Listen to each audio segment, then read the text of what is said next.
Hello, I'm Betty Swann. Welcome to our show, Wisdom in the Night, where you get help for those tough decisions in your life. Tonight, I have a wonderful couple. He is a chaplain for the LA Chargers, which were formerly the San Diego Chargers. She is a licensed mental health counselor, and together they have a marriage ministry for sports teams. Please welcome George and Tondra Gregory. Thank you for having us. Yeah, this is just exciting. great. You have a new thing coming up. You're going to be the new chaplain, right? That's right. So how do you feel about that? Are you excited? I'm afraid. No, I'm really excited for the opportunity. It's a great opportunity, and plus, it's just what has been on our heart for quite a while. Now you've done other sports teams, right? Yes, What we've else have you done? The New York Jets, the New York Giants, Baltimore Ravens. Just resourcing their team, but not as an official chaplain. But that's how we got our start, just helping out. And we encourage everybody to just start somewhere in what you feel like God has wired you to do, or you feel like your purpose is. Now see, this show is all about wisdom for the night, and that is a great piece of wisdom right off the bat. Sure. Whatever you think you're supposed to do, just start somewhere. That's right. Well, that's good. Well, I want to know your background, both of you. Tell me a little bit about yourselves. Well, we grew up in the south part of North Carolina, southeastern part of North Carolina, Wilson and Goldsboro. Probably never heard of that. But I grew up in a two-parent home, middle class, and really had a great life, a really good life. But I was no choir boy, although my daddy was a pastor. And ironically, I was in the choir, but not a choir boy. Yeah. You see, I knew how to act. I knew how to make people think that I had it all together, or make people think that I was a good Christian guy, but underneath the surface, I was not. And You're just a normal kid, and you're having to be a PK, a normal preacher's kid. Right? Felt the pressures of life, and really didn't know this God thing just quite yet, and yet I tried to put up a face as though I had it all together. You really did try to do that? Oh yeah. And then behind the scenes, you were living however you wanted to live? Yes, I lived my life in all sense of the word. Yeah. Did you get in trouble? Yeah, I got in trouble. Yeah, I spent a few nights in jail. Well, my dad had to come bail me out a couple of times. And my dad, thank God for a godly dad, because he knew that I needed grace. And so many times when he showed up, he was a disciplinarian, but he also showed me love, and he showed me the grace of God. And so I appreciate that. But it was hard seeing him come through the door. Oh, I bet. Many times. I'd be dreading it. Yeah. And then what'd you do? You went to school in Went to North Carolina A&T State University in Greensboro, North Carolina, where I met Tondra first day of school in Biology 101. And now, what does this A&T stand for? North Carolina Agricultural and State University.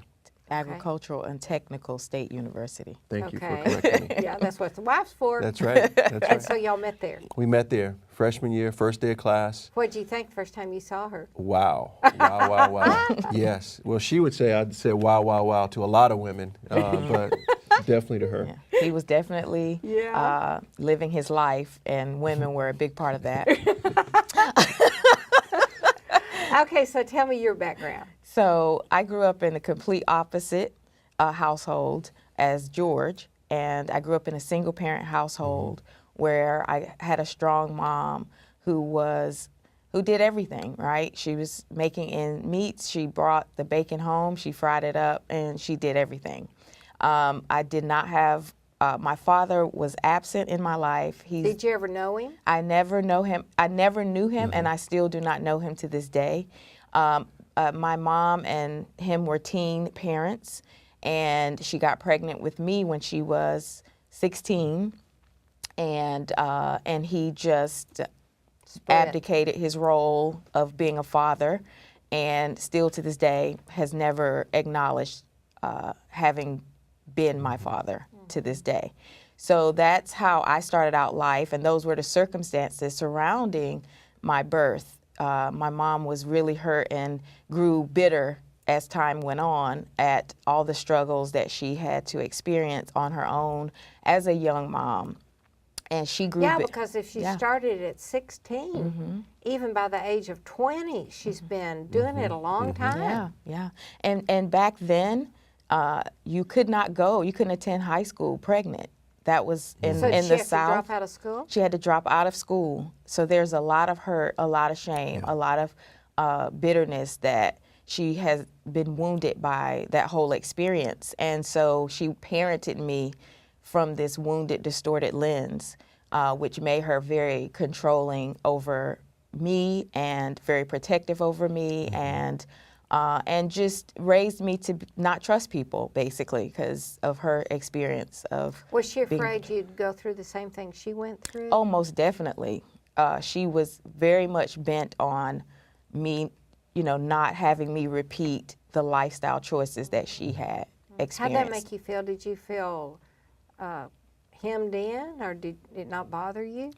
I did. I felt somewhat controlled. That was a big part of it, was that I felt like I needed to do everything because I was appreciative of the sacrifice. As a kid growing up like that, you struggle with feeling like a burden, right? And so I wanted to do everything that I could do to make her life easier. And to make her proud of you, I bet, too, Yeah, right? That's yeah. probably a big deal. Yeah. So, so therefore, I did feel a lot of pressure and a lot of control, and a lot of trying to be everything and do everything she wanted me to do the way she wanted me to do it, and which really had me struggle with my identity after that, just trying to find my own way. How'd you find your own way? Well, it was with a lot of experimentation. So once I left home and went off to college, I really, really just tried everything that I thought people had shown me living life was about, which consisted of a lot of drugs, partying, drinking, boys, sex, all the things that people say, oh, you're really an adult or you're really living when you live this lifestyle. You're very sophisticated. Yeah. So that is where I started off my college career. But I'm so thankful that God had a plan from the day that I was conceived in my mother's womb, and he would not let that plan be blocked or derailed in any way. So I met the Lord. After doing 2 years of that, I grew very depressed. Oh, really? I said, you know what, this is empty. This is it. You live this and you die. It felt meaningless to me. And so I went into a depression because I'm like, gosh, I've been doing this for 2 years and it's like, I'm over it already and I got so much life to live. And this is where George and I's paths intersect. Oh, at that time you didn't know Well, him? we knew each other, but it was parallel, but this is where it actually made an intersection because because we were friends our freshman year, and when I went into this depression, the Lord had him reach out to me, and he didn't know I was depressed at all, just as a friend, and he wanted to share that he had changed his life, and he wanted to share it with everyone he knew. I can't wait to hear what happened to you. So I don't know if you wanted to. Yeah, you want how to tell did you get changed from being this guy that was living a life nobody knew about? Well, I was running from God in every sense of the word. You knew you were? I knew I was. It was like St. Augustine in his book, The Confession, says that there was, as he was running from God, he heard a clanking chain, as if something was tied to his feet that he broke away from. And I heard that same chain. I knew I was called to be a preacher. You did? A very young age. And but I knew I wanted to live life before I answered that call. And so, can't you really understand how people go through that? Sure. I did it. Yeah. You know, you just think if that's what's fun and that's what everybody does, it seems so great. I want to do it. Yeah, and we did it. We did. Yeah, and then the same bad stuff happens That's that right. you wish We you hadn't did. had to go through. That's right. We did a lot of things, and both Tondra and I at the same time were going through our being pricked by God. And so I was working in between two African American ladies at American Express in the middle of summer school, and in the middle of the night we worked at American Express, and on my way to work I would go past a bridge, and there's a part in the Bible where it says that when the Lord comes, that the sky will open up and their trumpet will sound. And I heard the voice of the Lord for 2 weeks straight when I got past this bridge say, if I came back tonight and the sky cracked and the trumpet sound, don't you know, you and all of your friends would probably spend eternal life In not in hell? a good place, Yeah, right? in hell. In hell. Did And he this say was, in hell? he said in hell. Then And call for, it that. for 2 Call weeks, it what it is. for 2 weeks I hear this. Every night I go to work. And so I found myself the last night before going to work, I went to the club and I got extremely intoxicated and I couldn't even go to work. And my friends, as a prank, threw me in my room at the boarding house and just closed the door and just left me. But right when I came in the room, I realized the presence of the Almighty God was there. In that room. I felt a tangible presence. And so sometimes in darkness we feel that we're all alone, and yet God finds us in our lonely places, Yeah, and that's I where I think was. God likes the darkness That's because He right. can work undercover. That's right. That's right. So I fell to my knees. I knew that I needed Jesus in my life. I knew I needed a Savior because I couldn't measure up. My dad had preached the gospel to me too many times for me not to understand who to turn to in that moment.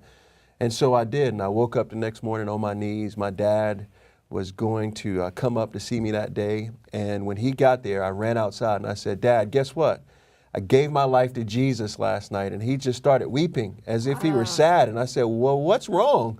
I did what you wanted me to do all these years. And he says, well, I'm crying because for 1 year to the day of today's date, I've been praying for you that God would call you to yourself, as it says in Luke with the prodigal son, that I would not know who I was with what I thought or what people thought, but who God thought I was. And that's what I met that night, is a loving God who loved me despite my circumstances or who I wasn't or who I was. Wow. And your dad, 1 year to the day. That's right. Yeah. Did you tell him the story about Jesus talking to you on the bridge? I did. What did he think about that? Well, he knew. He just says, you know, God has to speak to us in numerous of ways. And maybe there's people out there in your audience that you feel somewhat like, well, who's talking to me? Or you get these moments, these impressions. I would listen to those impressions because we never know when the God of the universe is really talking to us through our circumstances. Wow, really? All right, so now I know you're going along in your careers, but what do you think your purpose, God's purpose for you is? What do you think it is, your destiny? Yeah, well, I think, you know, for us, we were meant to be married. And it's ironic on how we actually got married. We were both believers, but yet there's a part of the Bible where it says that the spirit is willing, but the flesh gets weak. And we got weak one night, a couple of nights, and we had intercourse, and our son Jalen was conceived. And I looked at Did you hate to tell your mom you were pregnant? I at that point, yeah, that was a scary thing to do. Yeah, even because though I had graduated from college at that time, and I was an adult woman who had a college education, I don't know. It's just, I think anybody would be kind of scared to tell their parent. Of course. And And I you, had you love them and you yeah. respect them and you don't want to break their heart and you want to do everything you can to make them proud of you. That's right. Yeah. Yeah. And I was afraid to tell her mom because I knew her mom owned a gun. And she kept looking at the drawer in which she had her gun. She did, really? Oh, Are yeah. you serious? Oh, yeah. Oh, Well, we wow. told her. But one thing as I looked at Tondra, the day that she told me she was pregnant, and there was one split second where we thought about abortion.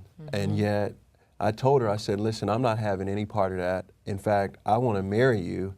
And she says, but we're not in love. And I said, I'm not in love with you, but I love you. And we're best friends. And I could see ourselves being married because we're best friends. Now, I don't advise that. Now, that's a real story. There's people listening. There's somebody listening right now going, they're leaning toward the TV set because you're being real. They're really cluing into this. And so I never realized, I mean, y'all are so obviously in love with each other. Did it grow? What happened? Yeah, it grew. We found ourselves married, and we had asked God's forgiveness, and we re-entered into ministry. I was a campus Bible study leader of the largest campus Bible study on campus, and so I had to step down from that. Is this when you were at Duke? This is when I was at A&T in Greensboro, North Carolina, and I had to step away from that for a season. But God's call was still there, and so I re-entered the ministry, and Tondra and I being married, the first 2 years was really hard. It was really tough because what we thought was that we knew each other because, she thought I looked like Denzel, and I thought she looked like, Halle Berry. Yeah, well, actually, that's kind of true. Yeah. But the unfortunate thing is that when most people get married, they don't have a roadmap. They don't have, a lot of people have not seen a great model of what a marriage should be. Now, I had seen that in my mom and dad, but it didn't look the same. She came from a one-parent household in which her mom pretty much dominated the house, and I came from a dual-parent home, which my dad was the head of the house. And so the things that I saw my dad do, I tried to do those things, but this sister, she was not having it. And so, and I do want to, I will go back to this point, but I don't want to go past this point when you find yourself at a crossroads. And when we found ourselves at this crossroad to be married and making a decision about whether to marry or not, that was a defining moment of, that God is, no matter what you have done, no matter where you feel like you've derailed His plan, nothing is hidden from God, and His plans will not be blocked. Now, He may have to redirect you back on path, but for us to be standing here today with a in love, married couple sharing with other married couples about how to build strong, healthy marriages, we are not, in the world's eye, we would be disqualified. But God's grace is sufficient, and His love covers a multitude of sins. And He doesn't see us through our works or our actions, but He sees us through what He created us to be. And that was a very hard thing for me to forgive myself. I could receive God's forgiveness, but I just could not forgive myself. But I had to push for that forgiveness, or I wouldn't be here today doing the ministry that God has for me. Okay, well, let's stop right now because this show's about wisdom. A lot of people can't forgive themselves, even when they know God has forgiven them because they prayed and said, I'm so sorry, will you forgive me? They can't forgive themselves. And you said you had to push forward. What does that mean? So when I say push to forgive myself, I had to keep saying, I forgive myself. And I had to keep out loud, and I had to keep declaring the scriptures about what God says about forgiveness, and eventually. What scripture specifically? Do you remember one? Well, that love covers a multitude of sin, that He cast our sins into the sea of forgetfulness, and that He has a plan for our life that won't be blocked. There are just multiple scriptures that I kind of that worked? Did you find yourself slowly forgiving yourself, or was it real fast? It was a slow process of forgiving myself. That forgiveness. Over months or a year? I would say over a year. But in the process, it wasn't like there wasn't progress, right? So it's not like so you made progress. It just took a long time to get it all done. Right. Because in that forgiveness, it was directly tied with my understanding who I was in God and who God was. Right. Yeah, and who God was. So was it hard for you to see her struggling with that? We both struggled, but we didn't talk about it a lot. God had given us really so much grace to just keep going, but yet internally we processed, so much so that maybe 4 years ago we went to see a prayer counselor at a ministry called RTF, Restoring the Foundations, and we didn't know we were still dealing with it until they asked us one question, and we both burst into tears. Really? What was the question? Well, they said, when we told them our story, they said, wow, that sounds like that was a hard time in your life. And they said, who was there for you? And we couldn't think of anybody. Right. And we burst into tears. At the same time. And I'm a macho guy. I'd already told him I'm not going to cry. Like that, yeah. And yet we were still holding on. And so there's that word sin or your past. There's always a residue that's there, and we can keep going back over the residue, kind of like Resolve carpet cleaner. You think you clean it up, but it actually leaves residue that when you keep tracking back, it's more dirt that comes into your home. We have residue. And yet the power of God allows us to be released if we choose on a daily basis to be released. And you feel that now, right? Both of you feel released. Yes. Everything's okay. Oh, yeah. And God doesn't waste any hurt or pain or any process that we go through. And because I've gone through this process and because we've gone through this process, He uses that for us to relate to other people and for us to help other people. How could you relate to other people if you said, I came from a godly family, we never had any problems, we just got married, been love, love, love. Sure. People would be going, well, you can't help me. Yeah. Because first of all, I'd be embarrassed for you to know me. That's right. And we get that a lot, especially living in a city like New York where image is everything. Some people say to us, if we told you our true story, you wouldn't even like us. And we say, well, if we had time to tell you, you would understand that we're just like you. My divinity professor at Duke used to say, we're all crooked sticks trying to make straight lines. And that's a reality. Wow. We all have something from our past that we're trying to overcome or something that we're dealing with.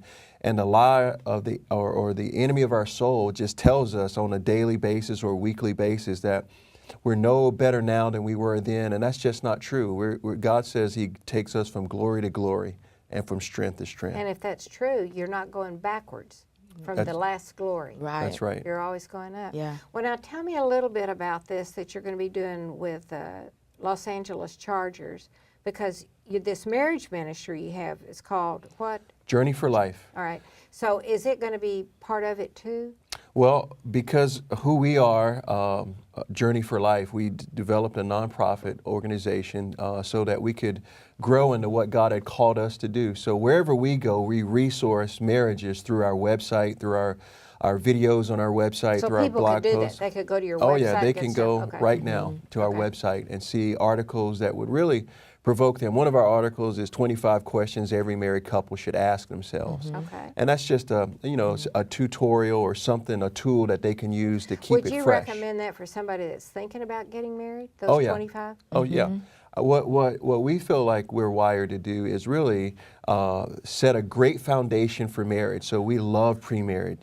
We love to help people create a good foundation for marriage. To about maybe the first 7 years, it doesn't necessarily stop there, but first 7 years so that we will build a healthy foundation for marriage. And then we're being proactive instead of reactive. My wife's a counselor, so she sees a lot of couples that are reacting to life as opposed to going to pre-marriage counseling on the front end to figure out what you need to do to have a successful marriage. But So what will you be doing with the Chargers with this? What will you actually be doing, and then what will you be doing as a couple? Well, everything we do together. Oh, okay. And that's a great part of who God's called us to be in our marriage. And it's ironic that how we started off, we're helping couples to have successful relationships and marriages. And so half of chaplaincy is really supporting these NFL players and their wives, the coaches, and their marriages, and really discussing with them and leading them to a decision that we work on our marriage now so that we can have a future later. 70% of NFL players divorce after retirement. 70%. After retirement? After retirement. Why not during retirement, when they're still playing? Well, because I'm not a player, I don't know everything about that statistic, but I could imagine that when the money's not there anymore, there's probably something of a foundation that gets shaken a little bit, or maybe it's the prestige, or maybe it's the quality of life. And yet, when we go in and talk with couples, we tell them, listen, if you don't start now today offsetting that statistic, then it's almost for sure that 70% of you will end in divorce. And no one wants that. What do they do when you say that? Do they really clue in and listen? They have to, because no one starts off married saying, I want to be a part of that 70% to get a divorce. But unless we offset that by intentionality, any one of us can see ourselves in a divorce situation.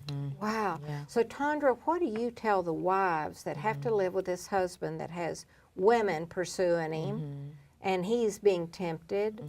What do you tell those women?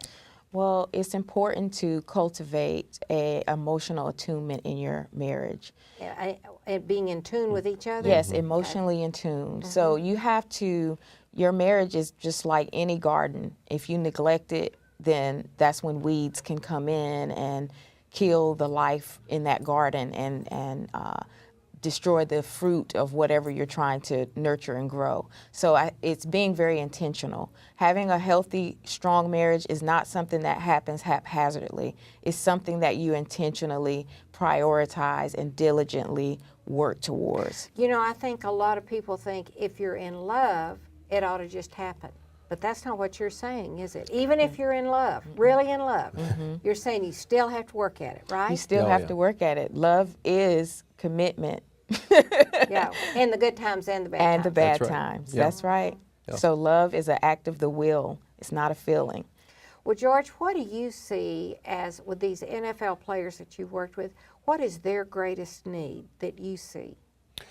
You know, I think the greatest need is really someone to walk beside them who's not looking for anything from them. Not a coach that's I bet expecting that's anything, true. not a family member that's trying to get, you know, in the limelight, or friends that's trying to say, hey, can you give me some money? You know, it's give me really some someone tickets. who is really just coming alongside and just saying, listen, I'm here to walk with you. I'm here to talk with you. And what we do well together as a couple is, because I'm a pastor, I've got some answers, some wisdom in the night for people, right? But my wife is a therapist, and so we're able to give practical tools and practical help. There's single guys on the team, not all married, so it's half marital support.